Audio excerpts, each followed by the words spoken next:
بسم اللہ الرحمن الرحیم۔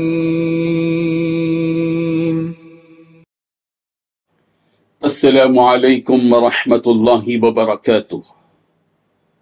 ان الحمد للہ نحمده ونستعینه ونستغفره ونستهدیه والصلاة والسلام على سید المرسلین محمد وآلہ وصحبہ اجمعین، اما بعد۔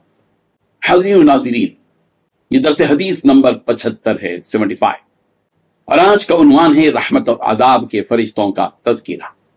روایت سماعت کیجیے، ترجمے کے بعد تشریح ہوگی۔ بسم اللہ الرحمن الرحیم۔ عن ابی سعید الخدری رضی اللہ عنہ عن النبی صلی اللہ علیہ وسلم قال كان في بني إسرائيل رجل قتل 99 إنسانا ثم خرج يسأل فأتى راهبا فسأله فقال له هل من توبة؟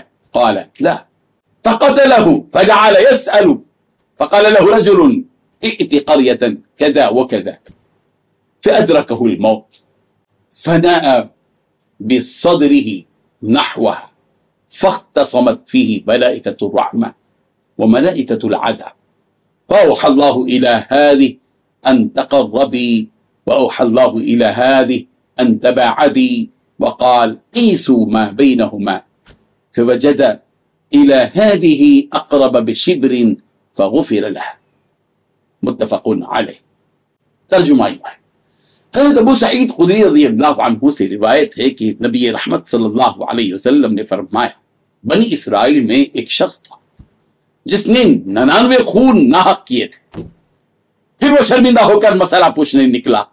وہ ایک درویش کے پاس گیا، راہب کے پاس، اور اس سے پوچھا کہ کیا اس گناہ سے توبہ قبول ہونے کی کوئی صورت ہے؟ درویش نے جواب دیا کہ نہیں، کوئی صورت نہیں، اب توبہ ہوبا کچھ ہونے والی نہیں۔ یہ سن کر اس نے اس درویش کو بھی قتل کر دیا، 100 خون پورے کر دیے۔ 99 کیا تھا تو 100 خون پورے کر دیے۔ پھر وہ دوسروں سے پوچھنے لگا۔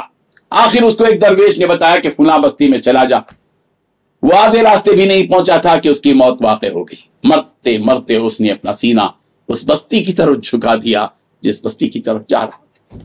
آخر رحمت کے فرشتوں اور عذاب کے فرشتوں میں باہم جھگڑا ہوا کہ کون اس شخص کو لے کر جائے جس نے 100 قتل کیے۔ لیکن اللہ تعالیٰ نے اس نصرہ نامی بستی کو، جہاں وہ توبہ کے لیے جا رہا تھا، حکم دیا کہ اس کی ناس سے قریب ہو جائے، اور دوسری بستی کو جہاں سے وہ نکلا تھا حکم دیا کہ اس کی ناس سے دور ہو جائے۔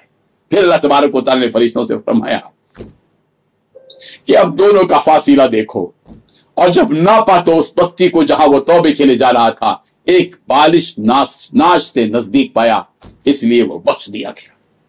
اللہ اکبر کبیرہ، سبحان اللہ بکرۃ و اصیلا۔ پروردگار ہمیں معاف کر دیجئے، بالکل اسی شخص کی طرح جس شخص کو آپ نے معاف کیا ہم کو بھی معاف کر دیجئے۔ بزرگان محترم، اس حدیث میں 10 باتیں بتلائی گئی ہیں۔ پہلی بات، بنی اسرائیل میں ایک شخص تھا جس نے 99 خون ناحق کیے تھے۔ دوسری بات، پھر وہ شرمندہ ہو کر مسئلہ دریافت کرنے نکلا۔ تیسری بات، وہ ایک درویش کے پاس آیا اور اس سے پوچھا کیا اس گناہ سے توبہ قبول ہونے کی کوئی صورت باقی ہے؟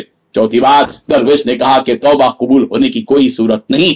پانچویں بات، یہ سن کر اس نے اس درویش کو بھی قتل کر دیا اور 100 خون پورے کر دیے۔ چھٹی بات، پھر وہ دوسروں سے پوچھنے لگا۔ ساتویں بات، آخر اس کو ایک درویش نے کہا کہ فلاں بستی میں چلا جا۔ وہ آدھا راستہ بھی نہیں پہنچا تھا کہ اس کی موت واقع ہو گئی۔ آٹھویں بات، مرتے مرتے اس نے اپنا سینہ اس بستی کی طرف جھکا دیا جس بستی کی طرف جا رہا تھا۔ نویں بات، آخر رحمت کے فرشتوں اور عذاب کے فرشتوں میں جھگڑا ہو گیا کہ کون اسے لے جائے۔ 10ویں بات، بالآخر اللہ کی رحمت غالب آ گئی اور رحمت کے فرشتوں نے اس کی روح قبض کر دی۔